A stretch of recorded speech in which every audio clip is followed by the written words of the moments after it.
Meus irmãos, como vocês sabem, aqui é o Bernardo Videira. Vocês estão gostando das aulas de liderança que meu avô está dando? Pois vai ter mais. Acompanhe a gente. Olá, queridos, a paz do Senhor. Vamos dar início à nossa 7ª aula, onde vamos falar sobre a continuidade, onde o obreiro, o líder aprovado por Deus, ele também precisa ser aprovado pela sua família. Já colocamos algumas condições importantes no contexto dele ser aprovado pela sua família. E o texto diz, ora, se alguém não tem cuidado dos seus, especialmente dos da própria casa, tem negado a fé e é pior do que o descrente. 1 Timóteo 5, versículo 8. Também colocamos o texto, não erreis, Deus não se deixa escarnecer, porque tudo que o homem semear, isto também ceifará, porque o que semear na sua carne, também da carne ceifará a corrupção. Mas o que semeia no Espírito, do Espírito ceifará a vida eterna, se não houvermos desfalecido. Enquanto temos tempo, façamos o bem, e principalmente aos domésticos da fé. Colocamos esses textos para darmos base ao que nós estávamos colocando a respeito do obreiro aprovado e a sua família. Então agora vamos entrar neste ponto muito importante, que é o obreiro aprovado em relação aos seus filhos. A pior coisa do mundo é quando um obreiro não é aprovado pelos próprios filhos. A gente vê muita gente hoje que bate no peito dizendo que é pregador, que é pastor, que é um monte de coisas, mas os filhos estão desviados, os filhos não estão participando da igreja, os filhos não fazem parte da membresia, os filhos não atuam nessa mesma liderança.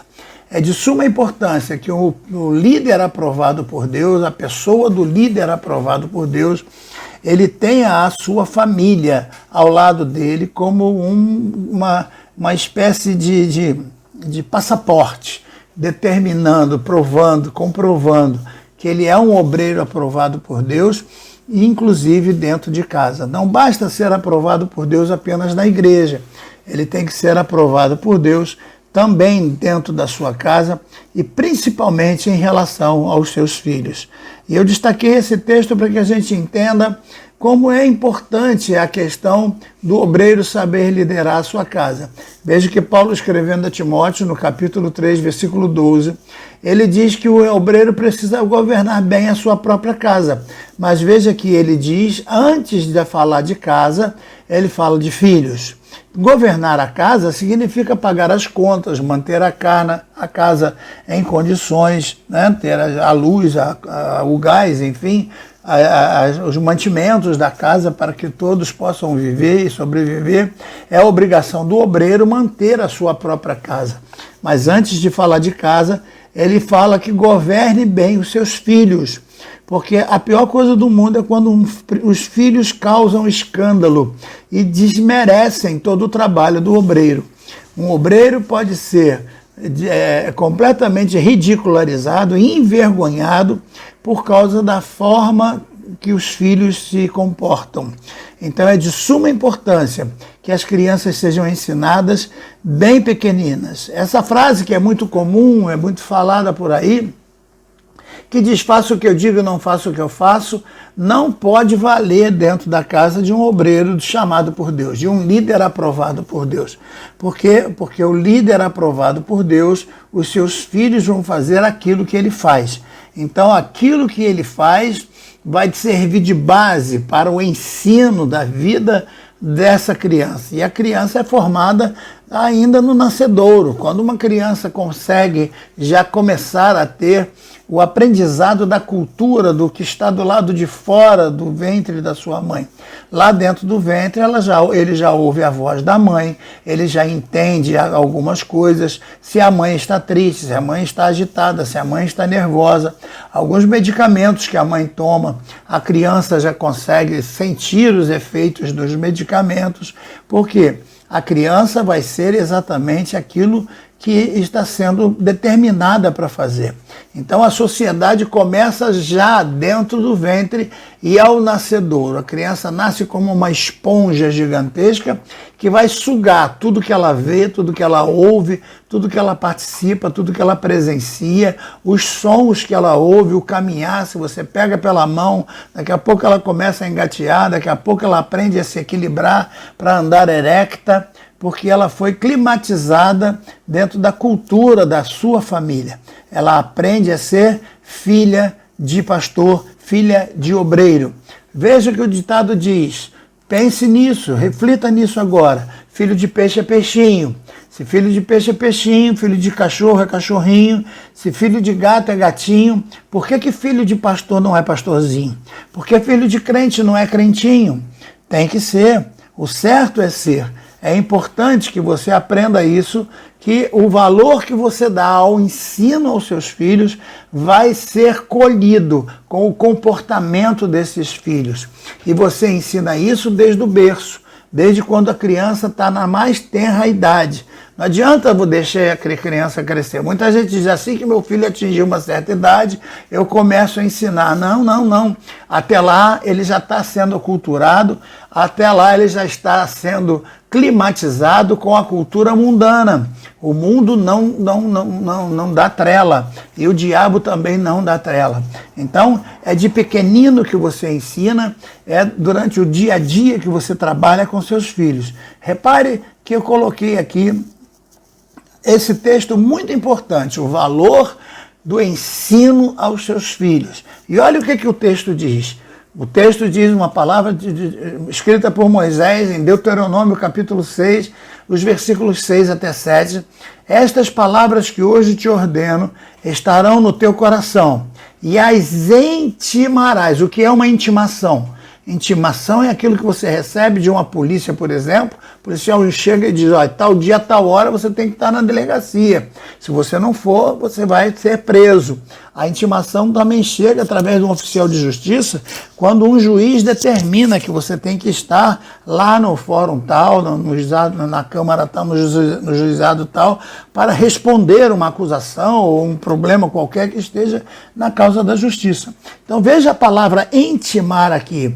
Intimar aos teus filhos. Em outras versões está encucar, é como se pudesse abrir a cabeça da criança e enfiar lá dentro. Mas como a gente faz isso? Ele mesmo vai ensinar, ensinando aos teus filhos o caminho certo. Repare aqui nesse contexto que ele bem claro, quando ele diz assim, ó, ensinando aos teus filhos, intimarás ao teu filho. Olha a palavra que ele está usando aqui, né? E dela falarás. Então você tem que falar, você tem que ensinar a criança. Quando? Assentado em tua casa. Então, enquanto você estiver assentado em tua casa, no momento em que você estiver sentado em sua casa, participando das coisas que acontecem ali naturalmente, você vai recebendo de Deus e vai dando para o teu filho. Andando pelo caminho, é de suma importância que você, toda vez que caminhar com teu filho, vai na feira, vai no mercado, vai em algum lugar, leva ele para trabalhar, passeia com ele em algum lugar, vai ensinando a ele a palavra de Deus. E por último, deitando e levantando. Então você vai ensinar a tua criança a crescer dentro desses propósitos, porque durante todo o período que você tem, você vai ensinar. Você faz, ele aprende. É como um aprendiz de pedreiro, que vê o pedreiro e vai lá e faz igual. Um aprendiz de carpinteiro, que vê o carpinteiro trabalhando e vai lá e faz igual. Assim é teu filho. Ele vai ver você produzindo e ele vai lá e vai produzir exatamente aquilo que você produz. Exatamente o que você colocar para teu filho é exatamente o que ele vai estabelecer na vida dele como regra, para que você aprenda isso durante todo o período em que ele estiver vivendo. Eu coloquei aqui o texto onde muita gente cobra dos obreiros, mas não sabe por quê. Muitos obreiros são falidos, muitos obreiros acabam com uma jornada tão bonita e de repente, No meio do caminho acaba uma catástrofe, uma destruição total. E eu tomei a vida do profeta Eli, que era profeta, sacerdote e juiz. Vejam, 3 coisas importantes ele conseguiu na presença de Deus. Ele conseguiu ser um homem de Deus que se destacou em ser juiz, ser profeta e ser sacerdote.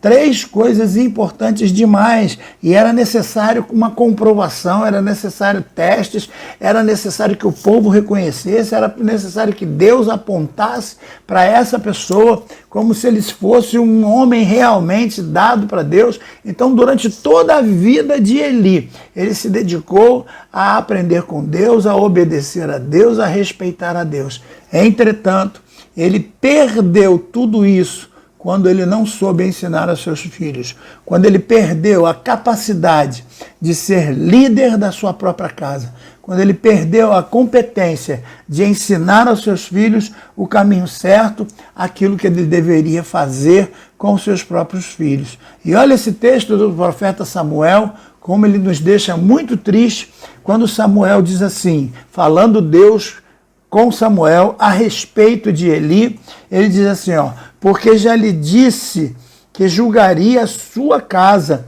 porque por causa da iniquidade que ele bem conhecia, porque seus filhos se fizeram execráveis, e ele, pois, não os repreendeu. Então veja, um profeta, um sacerdote, um juiz de Israel sendo punido por Deus severamente porque não soube criar os filhos, não soube dar educação aos filhos, não soube dar ensinamento aos filhos e principalmente não os repreendeu. Então veja, é obrigação do pai ensinar e repreender, colocar de castigo, dar uma punição severa. Eu não digo pancadaria, porque isso não vem de Deus. O pai espancador não é um pai que ama.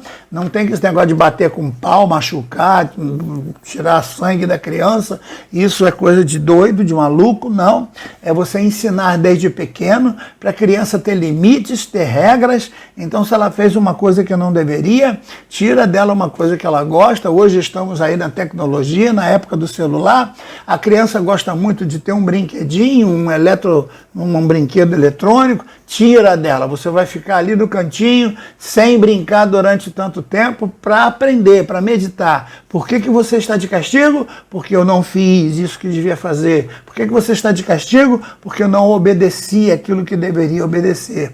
Mas, infelizmente, o Eli passava a mão na cabeça do filho, fingia que não estava vendo as coisas que o filho fazia, e os filhos eram execráveis, ou seja, condenados. Os filhos todos murmuravam das coisas que o filho fazia, e ele fingia que não estava vendo, e ele não repreendia os filhos. Então, o valor dos ensinos aos filhos, como também o valor da repreensão, é de suma importância para que um obreiro saiba controlar a sua vida diante da sua família, é com os seus filhos. Os filhos precisam ser bênçãos. Eu louvo a Deus porque tive o prazer de ter 2 filhas. As minhas 2 filhas hoje são casadas com obreiros, com servos de Deus, e as 2 têm compromisso com a igreja, as 2 adoram a Deus, as 2 cumprem um chamado de Deus. Uma é esposa de presbítero, a outra é esposa de um pastor, ajuda a pastorear uma igreja, a outra ajuda na administração da igreja.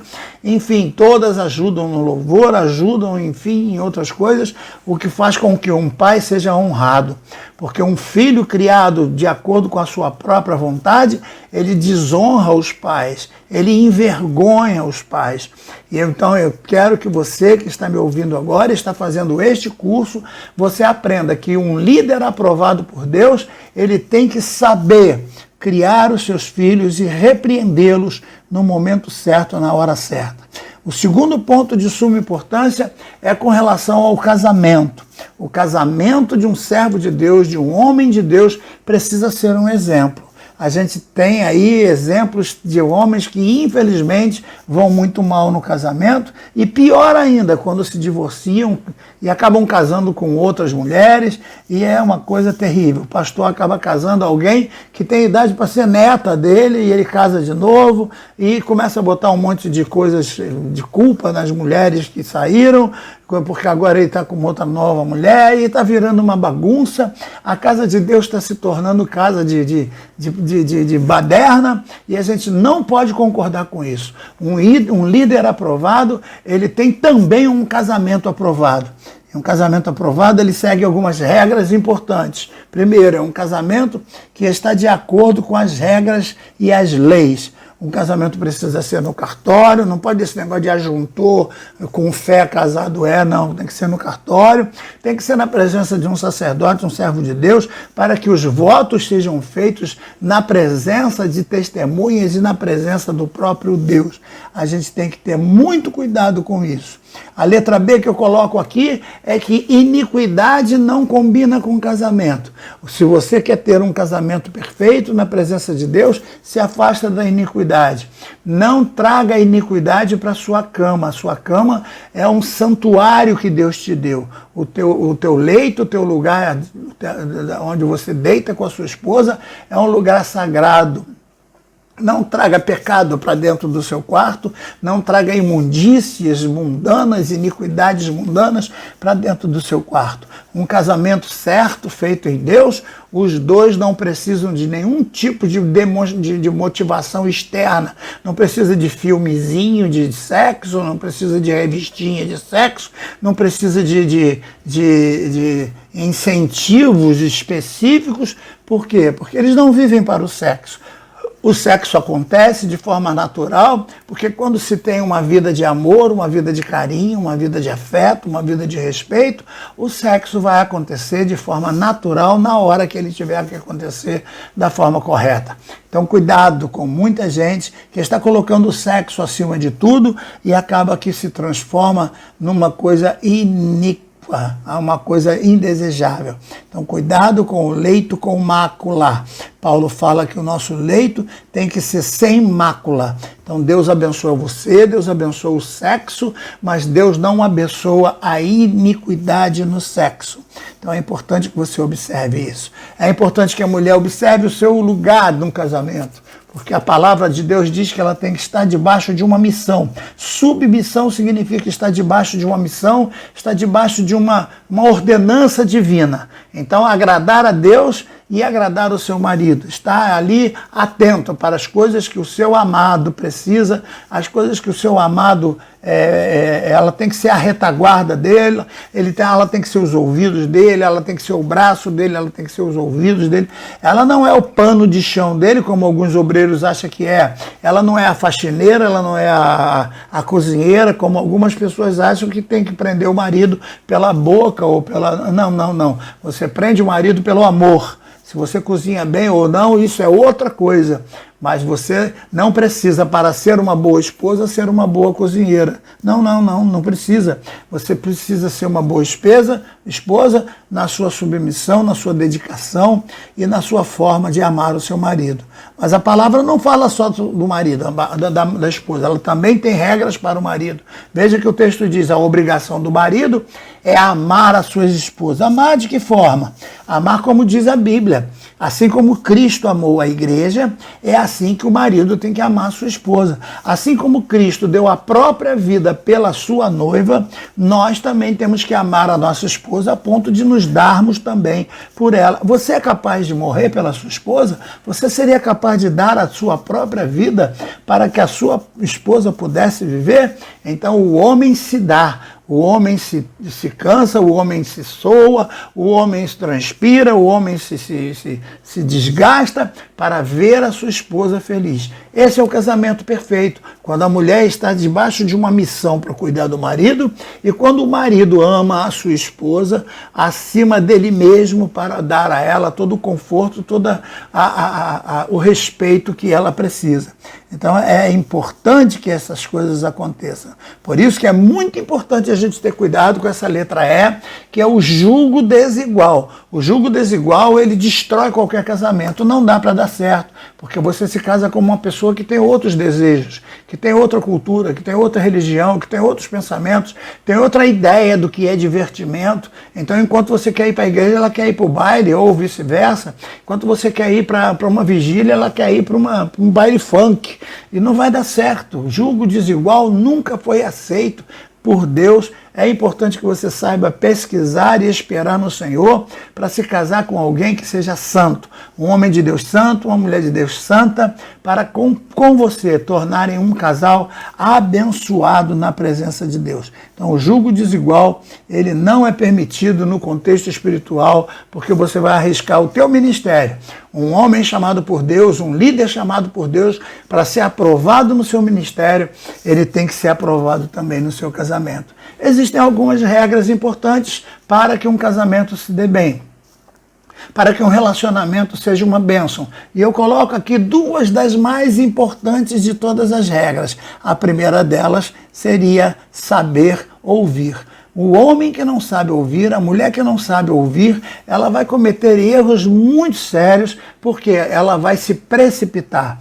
Ela não vai ter competência de ter empatia, de se colocar no lugar do outro, porque não ouvindo, ela não vai perceber a motivação da outra pessoa. Por que fulano disse o que disse? Por que fulano fez o que fez? Então, saber ouvir. Deus nos deu 2 ouvidos e uma boca. Então, significa que a gente tem que ouvir mais e falar menos. É importante que você saiba ouvir. Veja o que o salmista disse: uma coisa disse Deus, 2 vezes a ouvir. Então, ouvir é 2 vezes mais importante do que falar. Saiba ouvir. Deixa a pessoa se explicar, deixa a pessoa dizer por que ela fez, por que ela falou, por que ela agiu daquele jeito, para que você possa julgar e você possa compreender. Então, saber ouvir é uma dádiva extraordinária na vida de um casal que quer ser líder e quer trabalhar na presença de Deus como obreiros aprovados. Depois vem saber falar. Falar é importante, você tem que falar, não seja omisso, você tem que dar a sua opinião, não seja covarde, mas saber falar, escolher as palavras certas, na hora certa, com toda a educação, com toda a sinceridade, com toda a transparência, para que você coloque o teu jeito de pensar. Se você está sofrendo, diga que está sofrendo. Se você não está gostando, diga que não está gostando e diga os motivos pelos quais você não está gostando. Essa história de dizer que briga de marido e mulher termina na cama, isso é uma frase que nasceu no inferno. Não. Briga de marido e mulher tem que terminar no sofá da sala, onde eles vão conversar, onde eles vão analisar, onde eles vão chegar num acordo, para aí sim entrarem no quarto e ter a sua noite de festa, porque eles aprenderam as necessidades importantes do que é um verdadeiro casamento. Essa foi a letra F e nós vamos agora para a próxima letra, que é a letra G. Não dá lugar ao diabo. Um casamento precisa ter com toda a vigilância. O diabo não pode entrar. O diabo não pode entrar nas roupas que eu visto. O diabo não pode entrar nas comunhões que eu tenho. O diabo não pode entrar através das amizades que eu tenho. O diabo não pode entrar por vários lugares que ele tenta entrar, porque ele faz buraco, ele cava com as suas garras malignas e ele invade um casamento. Então a gente não pode dar lugar para ele. É importante que a gente saiba. Primeiro, então, a gente tem que ler essa letra H com todo cuidado. Cuidado com as amizades. Eu não posso ter amigos que não sejam amigos também do meu amigo, que é o meu marido. Eu não posso ter um melhor amigo que não seja melhor amigo da minha esposa. Como é que eu posso ter um amigo que saiba mais de coisas do que a minha própria esposa? A minha esposa é meu melhor amigo, assim como eu tenho que ser o melhor amigo dela. Somos os melhores amigos uns dos outros. Esse negócio do rapaz sair por aí, para o futebol, não sei mais o que, e larga a mulher para lá, e às vezes sai para pescar, fica a noite toda, fica o dia todo, fica longe, e não dá atenção à esposa. Isso não é bom, isso dá liberdade do diabo entrar. A mesma coisa é a amiga que vai para casa das amigas, e vai para casa não sei de quem, e vai bater papo não sei aonde, e larga o marido de qualquer jeito. Isso é dar lugar ao diabo. Então, cuidado com amizades, saiba que o melhor amigo que você tem é Cristo, e depois de Cristo é o seu cônjuge. Então, seu melhor amigo é sua esposa, seu melhor amigo é sua esposa e seu esposo. Tá certo? A letra I, nós vamos falar sobre o ciúme. Ciúme não é prova de amor. Nunca foi. Esse negócio de ciúme é uma prova de amor? Não, ciúme é prova de desconfiança. A Bíblia diz que aquele verdadeiro amor não arde em ciúmes. Ciúme é prova de que você não confia em você mesmo, porque você acha que a tua mulher vai trocar você por outra pessoa. Você se acha feio, você se acha incompetente, você se acha um verme, por isso que a tua mulher vai te trocar por outra pessoa. Ciúme também é falta de respeito para com a pessoa amada. Você acha que ela é leviana? Você acha que ela é uma prostituta? Você não crê que ela seja uma mulher íntegra, serva de Deus, verdadeira? Então por que você está desconfiando dela? Acontece que a maioria dos ciumentos se projetam no outro aquilo que ele é capaz de ser. A maioria dos ciumentos, nesses anos todos de ministério que eu tenho, são pessoas que são capazes de fazer e por isso elas têm medo que o cônjuge faça. Então eu tenho medo que a minha mulher faça aquilo que eu sou capaz de fazer. Eu tenho medo que o meu marido faça aquilo que eu sou capaz de fazer. E a história prova isso. A maioria dos homens que são extremamente ciumentos acabam traindo suas mulheres. A maioria das mulheres que são extremamente ciumentas acabam traindo os maridos. Por quê? No fundo, elas projetam neles a falha de caráter que elas mesmas têm. Então, cuidado com esse negócio de ciúme. A confiança é muito importante, o respeito entre eles é muito importante. Então, exija respeito e se dê ao respeito também, porque aí não vai ter lugar para ciúme, não vai ter lugar para nenhuma dessas brigas de pessoas que possam atrapalhar. Cuidado com essas brigas. Todo casal tem briga, todo casal tem um desentendimento, todo casal entra por problemas sérios.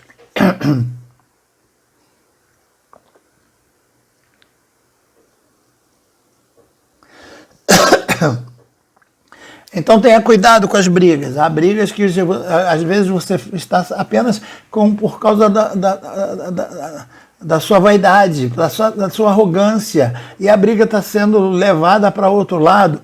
Todo casal tem discórdia, todo casal tem desentendimento, mas as brigas precisam ser controladas dentro de um contexto de equilíbrio, de respeito, de amor, para que não ultrapasse os limites da razão e passem a ser uma coisa escandalosa, feia e desnecessária. Respeite os momentos difíceis do outro.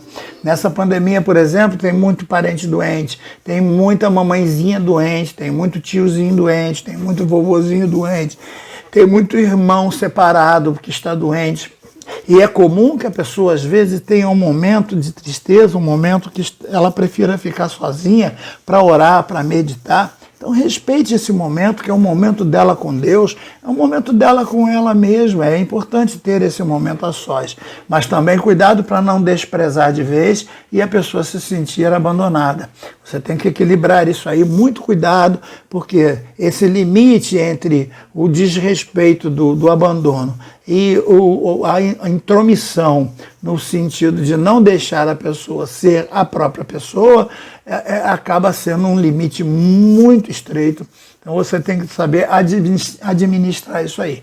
Cuidado para você não ultrapassar os limites e ser uma pessoa chata, inconveniente, intransigente, que incomoda o tempo todo, mas também não seja aquela pessoa completamente desligada, que não tenha vontade de nada, que não dá atenção a nada, porque os dois extremos são extremamente perigosos. É importante que você saiba lidar tudo com verdade, mas com sabedoria. Na escala da vida, a mentira, ela precisa sempre estar debaixo da verdade. A verdade é sempre mais importante que a mentira. A mentira jamais pode sobressair na verdade, nunca. Mentira tem que estar sempre sobreposta, a verdade tem que estar sempre sobre ela. Então a verdade vale mais do que a mentira. Entretanto, A verdade está abaixo da sabedoria. A sabedoria está acima da verdade. A verdade continua sendo verdade, mas com sabedoria. A gente tem que saber falar com as palavras certas, o momento certo, da forma certa, do jeito adequado. Muitas pessoas pecam falando a verdade porque falam de forma completamente desorganizadas. Muitas pessoas faltam com respeito com a liderança falando uma verdade, mas não sabem tratar a liderança com respeito. Lembram-se de lá de Natã, quando Natã foi dizer ao rei Davi a respeito do que ele tinha feito. Veja, Davi cometeu um adultério, depois manda o esposo da mulher para morrer no campo de batalha, para ficar com ela como esposa dele, e Natã agora precisa fazer ele enxergar isso. E Natã entra com toda a humildade, conta aquela história do proprietário que tinha muitas ovelhas e do outro pobre proprietário que só tinha uma ovelhinha. E aquele que tinha muitas ovelhas manda matar e fica com a ovelhinha e tal. E o próprio Davi reconhece que aquilo está errado. E aí o profeta diz, tu és essa pessoa. E aí, com muita sabedoria, Davi acabou aceitando a palavra de Deus e se arrependeu do erro que tinha cometido e entendeu as coisas que ele tinha feito de mal e se arrependeu com Deus. Então, outra coisa importante, silêncio não é bom. Esse negócio de ficar de mal, estou de mal com meu marido, não estou falando com meu marido, estou dando um gelo nele. Isso não é uma coisa séria, de pessoa inteligente. Isso é meninice. Isso tem a ver com criancice. Isso é coisa de criancinha boba que briga lá por causa do pirulito. Não, você é uma pessoa inteligente, uma pessoa sensata, chamada por Deus, que tem uma responsabilidade diante de Deus e você não pode brincar com o seu casamento. Então, silêncio é a pior coisa que pode acontecer. Não despreze a pessoa que está ao seu lado. Converse com ela. Diga sempre a verdade. Se houve erro, conta sobre o erro. Se você não está satisfeito, diga por que não está satisfeito, mas entre num acordo. Não use o silêncio, porque o silêncio de um dia pode se transformar em uma semana, pode se transformar em um mês, ou pode se transformar para a vida toda. E acabar uma separação acontecendo por causa de um simples silêncio. Cuidado com o silêncio. Nem sempre ele é sabedoria. Na maioria das vezes ele é meninice. A outra coisa é saber perdoar. Veja que coisa interessante, eu coloco 3 coisas nessa mesma frase. Saber perdoar é a primeira. Se alguém fez uma coisa com você, perdoa. Ele te ama. A pessoa te ama, ele fez uma coisa errada, que não era o que ele queria fazer. Não era aquilo que ele pensava em fazer, mas ele fez. Então saiba perdoar. Outra coisa é você também saber analisar. Então você precisa ter empatia para se colocar no lugar do outro e saber por que ele fez aquilo e saber perdoar. E também ter a capacidade de reconhecer seus próprios erros. Reconheça seus próprios erros e tenha a hombridade, a dignidade de pedir perdão. Se você errou, peça perdão. Se você cometeu o erro, falou que eu não devia falar, peça perdão. A maioria dos casais nem precisa. Basta você chegar e começar a falar normalmente e tal, e eles se amam, e um não vai exigir que o outro peça perdão. A maioria começa a se falar e põe aquilo no passado, põe uma pedra bem grande em cima de tudo e acabam esquecendo aquilo tudo. Então é importante que os casais saibam essa questão, que é de suma importância. E agora eu destaco muito bem essa daqui, coloco até uma letrinha mais azulada para que você aprenda bem, dedique alguns momentos diários à oração. Você tem que ter o seu momento com Deus. É importante que todo líder aprovado com Deus ore pela sua família. Se você puder orar junto com a família, melhor ainda. Pega nas mãos dos filhos, pega nas mãos da esposa, pega na mão de cada um e ora, faz os filhos orarem, faz a esposa orar, faz com que todos orem em prol da família. A oração pode muito em seus efeitos. Então agora estamos terminando essa 7ª aula e já queremos convidar você para a próxima aula, onde vamos continuar falando sobre a pessoa do líder aprovado e vamos entrar na letra G.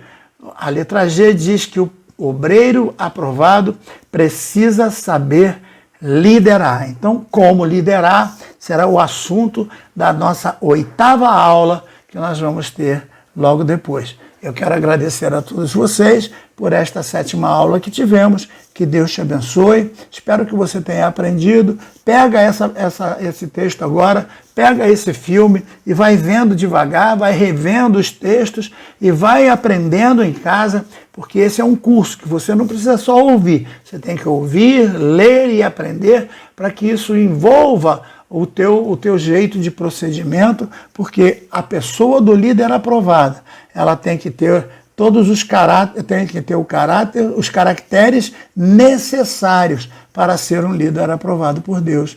E nós vamos entrar na próxima aula na letra G. E eu espero vocês lá, em nome de Jesus. Aqui eu me despeço, que Deus abençoe você.